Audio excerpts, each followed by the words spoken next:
Disinfectants vary in terms of their effectiveness, as well as their potential environmental and health impacts. Schools should work with their distributors to choose the safest and most appropriate products for their school environment. Designated school staff can usually select from a range of EPA-registered disinfectants for use in the school. In certain circumstances, EPA-registered chlorine bleach may be required by local public health laws or may be considered by your school to be the most effective product available. Chlorine bleach, sometimes called household bleach or sodium hypochlorite, is used in many schools today. However, as with all chemical products, when using chlorine bleach, there may be human and environmental health considerations. Chlorine bleach must be handled safely and used only by trained staff who wear proper personal protective equipment and who keep in mind the health of themselves and all building and school bus occupants. Whenever possible, routine disinfecting with chlorine bleach should be done after school hours when students and staff are not around and in well-ventilated spaces. In case of an infectious disease outbreak, refer to your ICP, school officials, and your local health department for disinfection guidance. Chlorine bleach should always be properly labeled, stored, and kept separate from incompatible chemical products.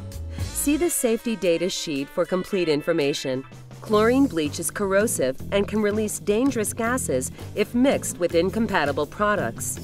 Never mix chlorine bleach with ammonia, acids, or any other cleaning products. When mixing chlorine bleach solution, trained staff should use proper PPE and avoid contact with eyes, skin, and clothing. They should ensure that the area is well lit and well ventilated with enough room to perform the task. They should check the shelf life of the chlorine bleach to ensure the effectiveness of the product. If possible, trained staff should mix the product in a basin or wash sink. Based on the product's concentration, they should follow the directions for mixing the concentrate with water. Once applied to a surface, the staff should be sure to allow for the right surface contact time, which is the length of time the solution must remain wet on the surface to be effective.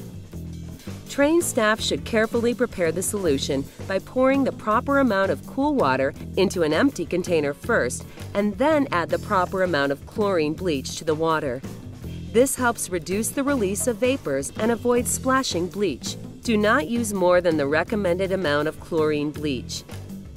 After the solution is prepared, trained staff should select an opaque storage bottle and never use a bottle that was previously used to contain a different product.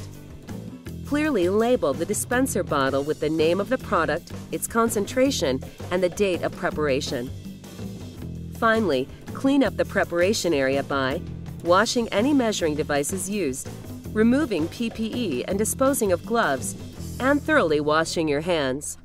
When using a chlorine bleach solution, be sure to follow your school's Infection Control Plan, ICP, wear the proper PPE, read the manufacturer's instructions and the safety data sheets for the product to be aware of any potential hazards and how to use the product safely. If possible, apply only when students and staff are not present. Make sure you are using fresh product. Like some other disinfectants, chlorine bleach solutions lose strength over time, so the diluted product should be used within 24 hours. Always begin by first cleaning a surface. Apply the chlorine bleach solution after cleaning. If using a spray bottle, adjust the setting to produce a heavy spray instead of a fine mist.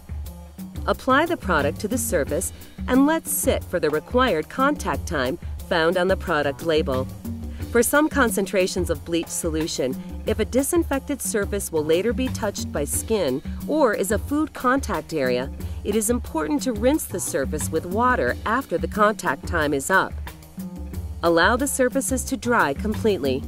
Once the surfaces are completely dry, students and staff may be allowed back into the area. After disinfecting, carefully remove all PPE, wash hands with soap and water, and dry them. Chlorine bleach solutions of all concentrations should be stored in a secure area that is not accessible to children. Store solutions below eye level to prevent spilling into your eyes when being moved. Never store chlorine bleach above other products. Accidental leaks or spills could cause bleach to come in contact with an incompatible substance and could result in a dangerous chemical reaction. Always store chlorine bleach on the lowest shelf possible. Make sure chlorine bleach is stored away from incompatible products, including acids, ammonia, and other cleaning products. And carefully place containers to reduce the chance of spills. When disposing of chlorine bleach, wear the appropriate personal protective equipment. Under some circumstances, and depending on your state's requirements, concentrated chlorine bleach and diluted bleach solution should be disposed of differently. Manufacturers' chlorine bleach products, if unusable, must be disposed of as hazardous waste if the pH of the product is greater than 12.5. Chlorine bleach solutions, because they have been diluted, can be disposed of down the drain after 24 hours of mixing. Chlorine bleach can be an effective tool in helping to prevent the spread of infectious disease in schools. But like many products that are effective against disease-causing germs, exposure to chlorine bleach can also have potential environmental and health impacts. Therefore, proper training in the mixing, use, and disposal of chlorine bleach solutions is critical to maintaining a safe and healthy school environment.